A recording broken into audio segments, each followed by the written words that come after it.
Good day everyone, I am Giselle Gonzalez and I will be talking about the digital marketing. So, digital marketing refers to promoting products and services using the internet and electronic media. So, for example, like makita na to sa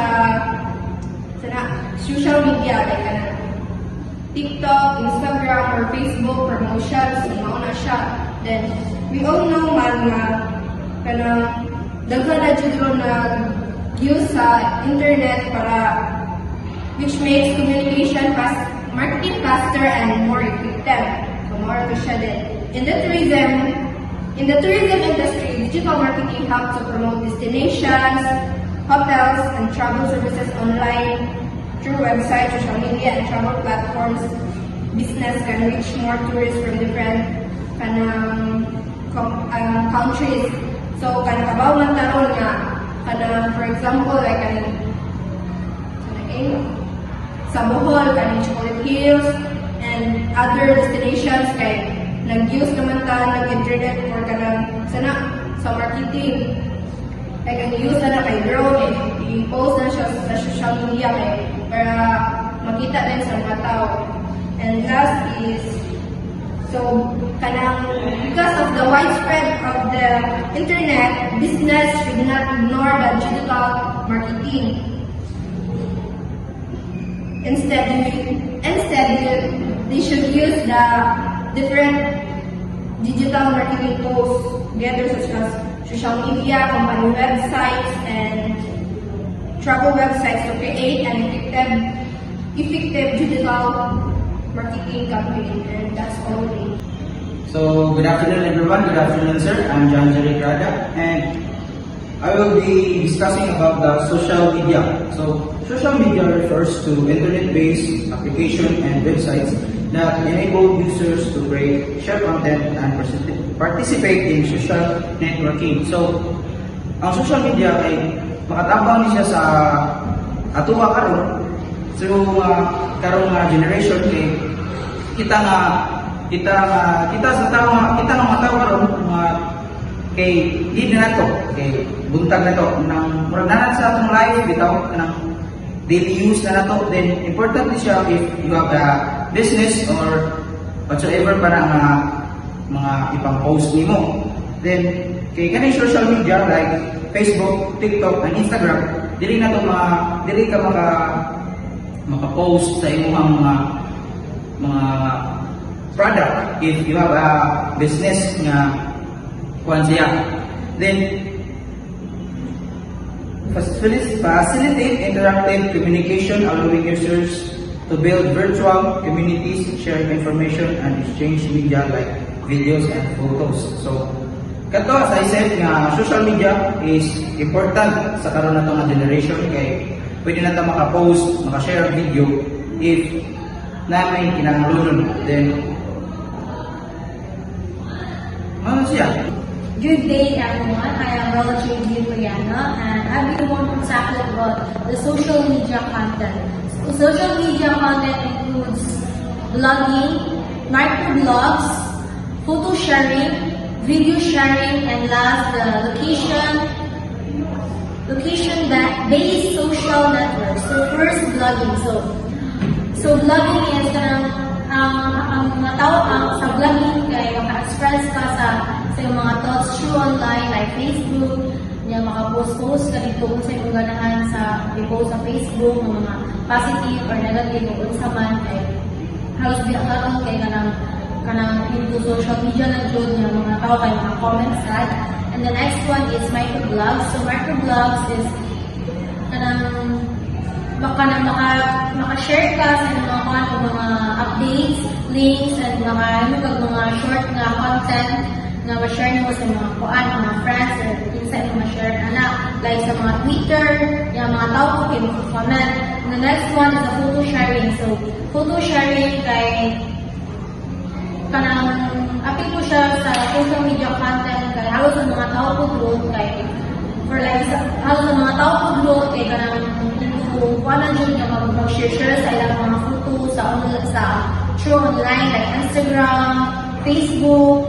Ang kuan na is ang example na halos mga tao ko, example kay instead na mga ang ilang buhaton sa mga pictures na sila kay trendy ron na inana ng kanang usa mga mag-picture siya instead of mag-ampo kasagaran tawag ron. So the next one is the video sharing. So video sharing is ang video sharing kay important na siya sa marketing kay kanang for example kanang nilaga sa kanang resort then ganahan kay kanang mula ka sa resort kanang mag-video ka dito kay like for memories nimo for may dito sa social media for example nasa TikTok imo siya i-post sa TikTok kay mga tao po di makatanaw ko ng mga tao add na place kay nindot di ang place. So the last one is the location-based social media network. So location-based social media network is mo na siya ang kanang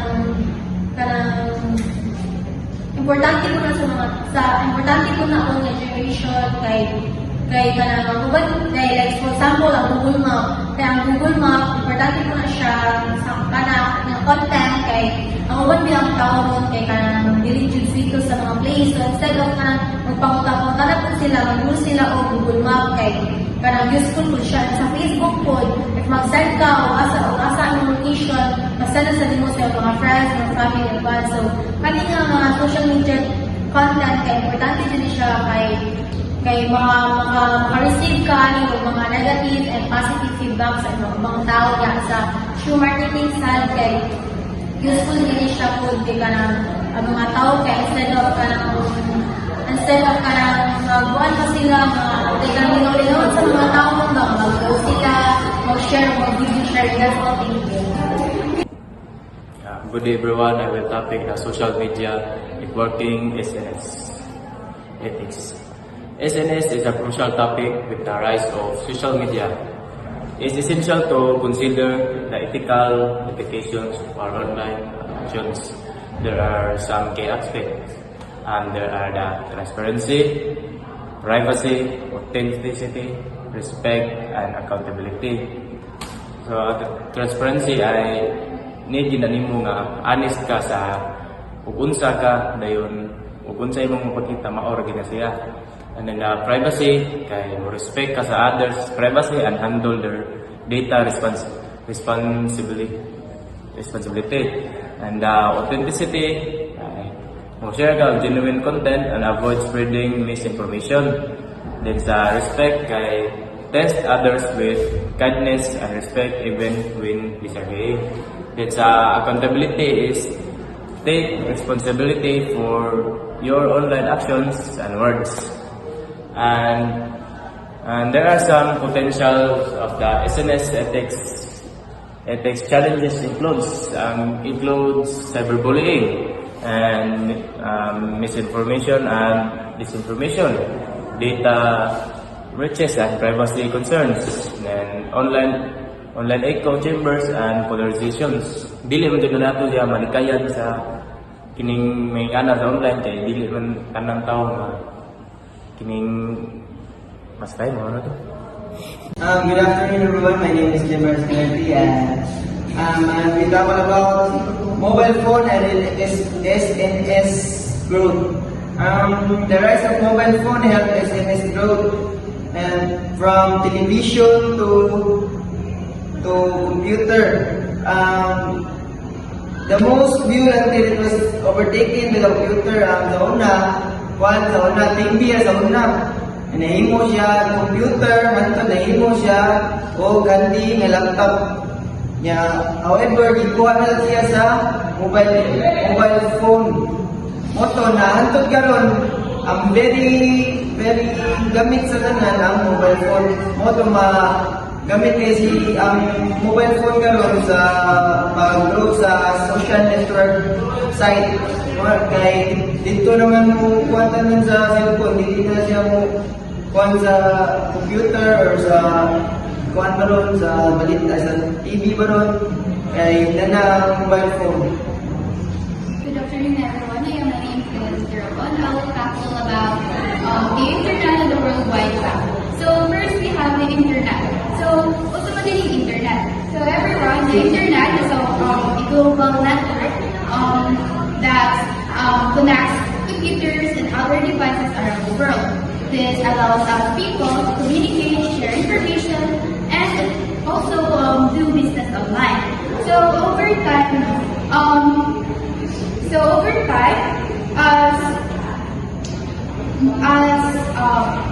over time, more people have gained access to the internet, in which is called the internet penetration. So again, internet penetration is how much people have gained access to the internet. So then we have the UGC. So UGC, or the user-generated content, is simply the anything that the user creates or share online. So kanang pag social media, kanang pag-post ng mga pictures, videos, reels, or mga clips, mana siya ang UGC. So then next we have the World Wide Web, or the WWW. So ang ganun siya, it is a system which allows us people to access information through websites. So this is a multimedia in which makakita ka diri yung mga text, mga images, videos, and links together na for us people to allow us na makamove easily from one page to another. So for example na mag-research ka or mag-browse ka sa Chrome na. So then next we have the evolution of internet marketing. So at first, mainly internet was mainly used for information to share information.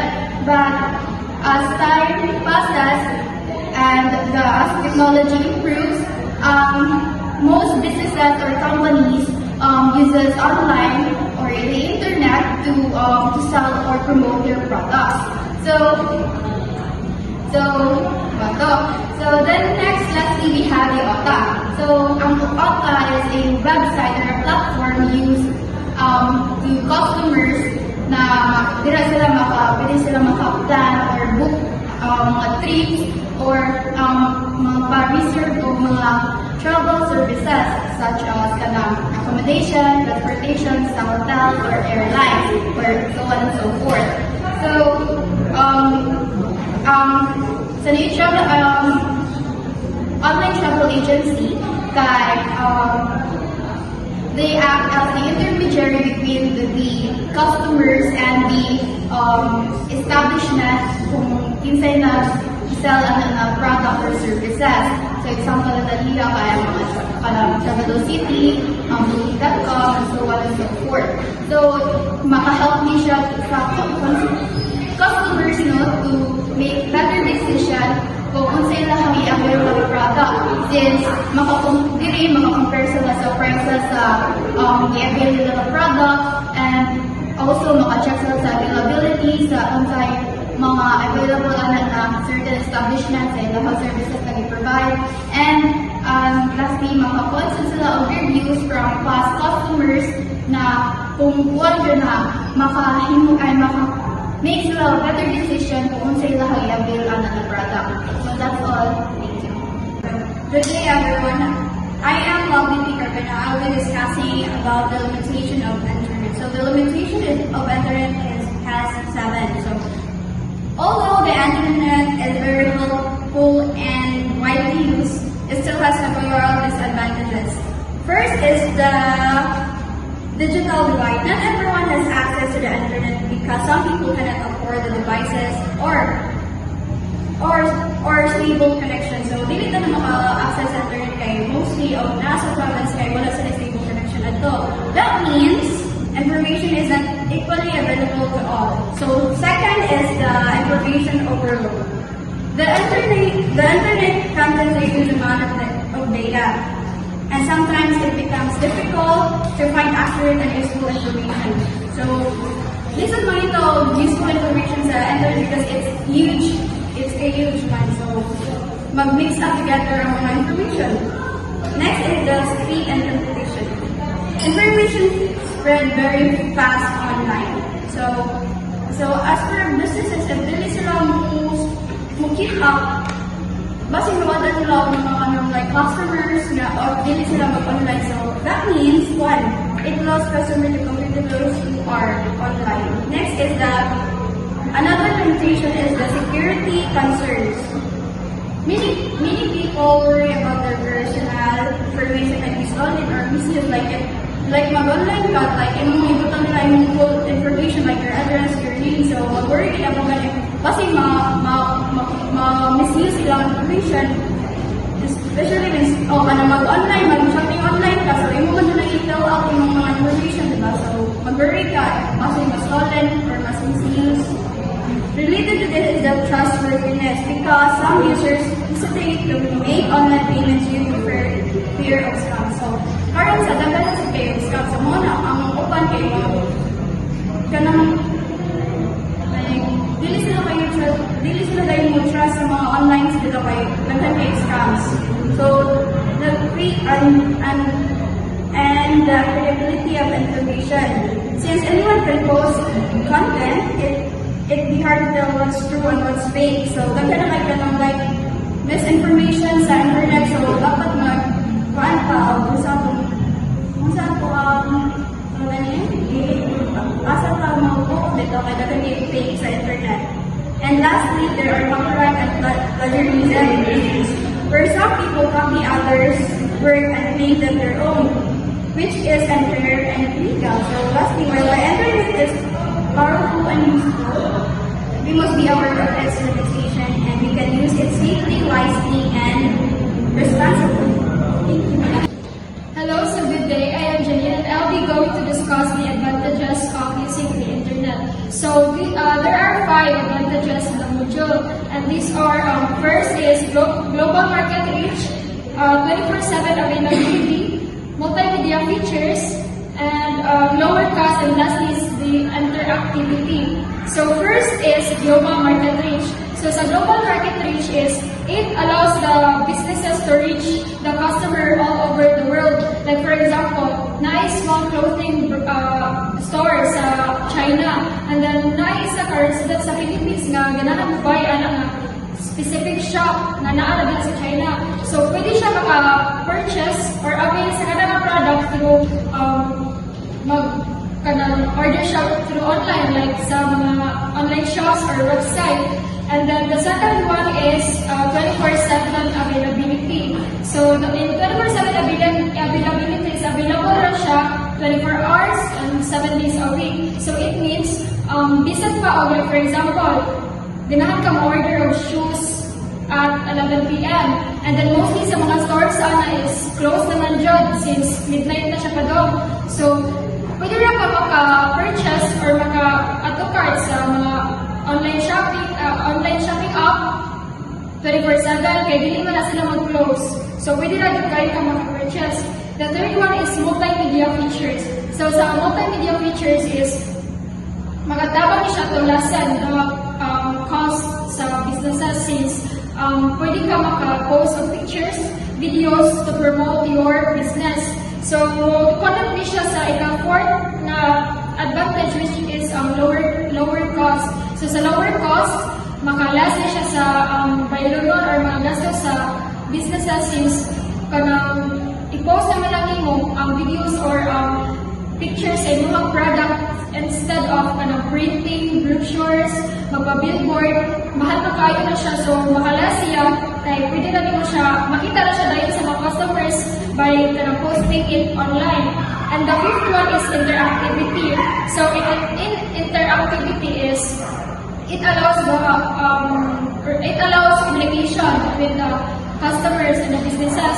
So, ang mga customers, kaya send na sila dahil ang direct message sa kanang store or kanang owner. And same sa owner, maka-interact na hapon sila sa customers. Like, palitan lang sila kay through internet, mas naman kayo ang lahat communication.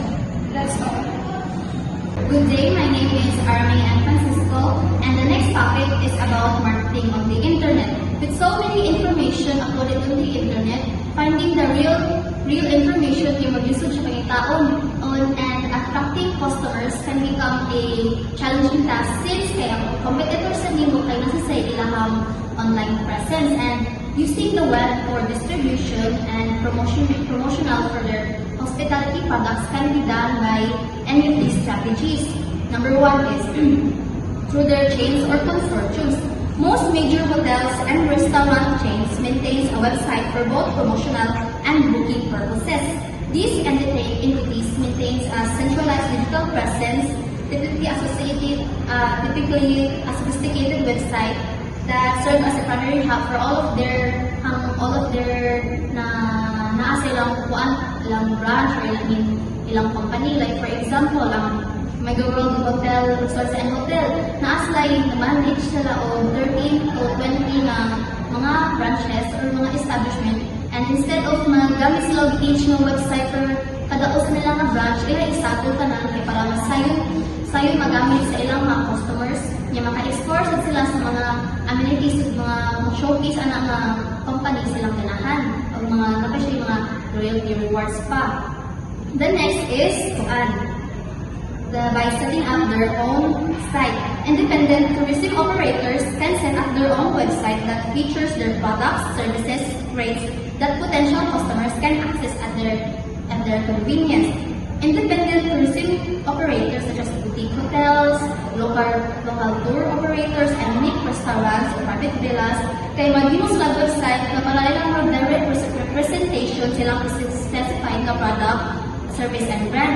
More siya yung since nasa ilang own website na makakita sila ilang mga ibang products, pwede sila maka-avoid ko ng commission fees na associated sa mga third party platforms. And lastly is by listing themselves as one of mega travel websites. These are virtual malls that combines travel products, services, and rates that potential customers can access at their convenience. Since ang mga mega travel websites, which is also known as agencies, makakuha sila sa mga website na silang online travel agencies, press ng Agoda, Booking.com, and pag-butang ito, ilang mga room rate, ilang mga products, kaya para since mostly trusted na ng website ba niya, daghan makapits nila ang mga customers sa ilang ganahan. And sa ang uban magani kay for tourism operators kay by listing on this site provides ka ng much more exposure to the global. Kay mas kuan na siya, mas more on kuan compare sila sa price o makakuan sila filter sila sa mga ganahan. And that's it. Good day everyone, my name is James Clark Civitas and I will be reporting about company websites. It is not enough to have a good website. The websites needs to be marketed to lead potential customers to visit the site. Google, Yahoo, and MSN are the most popular search engines used. Establishment can be listed either organically or through paid placement. Organic search refers to free listing based on keywords found in the website. To boost rankings in search engines, establishments can use to pay per click or sponsored listings. Technology can now trace activity within the website and actual bookings generated from online marketing. Efforts marketing, internet markets, return on investment are measurable. For example, the Amazon bookstore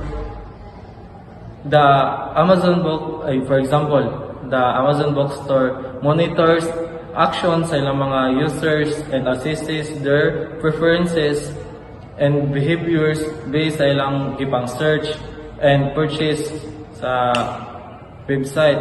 Then it maintains contact by sending customized messages that nakamatch sa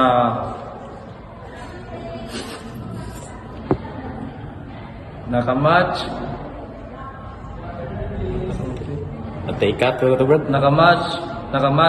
sa mga individuals' interests and buying habits.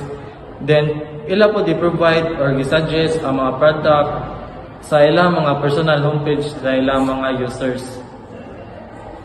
Good day, sir. I'm Christian Delvin, and my topic is travel website. So, what is travel website? So, Travel website is an online platform that brings together different travel products such as flights, hotels, car rentals, and vacation packages. And instead of visiting many separate websites, customers can use one site to compare prices, features, and facilities. And these websites are also includes reviews and comments from travelers who have already used the services in order to help others make decisions. And the second one is the growth of travel website. Travel website continue to grow because more people prefer the convenience of booking through online. Kaya kung dali nga parang nila, hindi na sila want to physically para mag-book. And these are the top 10 travel websites based on overall ratings. Number 1 is Smarter Travel. 2, Expedia. Number 3, Orbitz. Number 4, Travelocity. And 5, Kayak. And 6, Air Gorilla. And 7, One Travel. And 8, Cheap Air. And 9, Priceline. And lastly, the Hot One. That's all of it. So, good afternoon everyone. I am Catherine Jane Daro and I am the last reporter. I'm going to tackle about the effective digital marketing campaign. So, an effective digital marketing campaign is a use of the different platforms or online tools such as social media, search engines, email marketing, and online advertisement. So, to reach any target audience, tourism and hospitality marketing kay importante kani siya because dahil travelers nga nag-search of hotels, restaurants, and tourist destinations online. So, through digital marketing, business can promote their services, attract more guests, and build strong relationship with customers. So, next is the future importance. So, ako na lang siya i-explain ako. So, in the future importance, digital marketing will become even more important as technology. Kaya naman, because ang internet is used to continue to grow. It helps tourism and hospitality businesses maka-reach sila mga more people around the world and maka-compete sila larger companies. So, this allows hotels, resorts, and traveler services to attract more tourists and increase bookings. So, that's all for my part.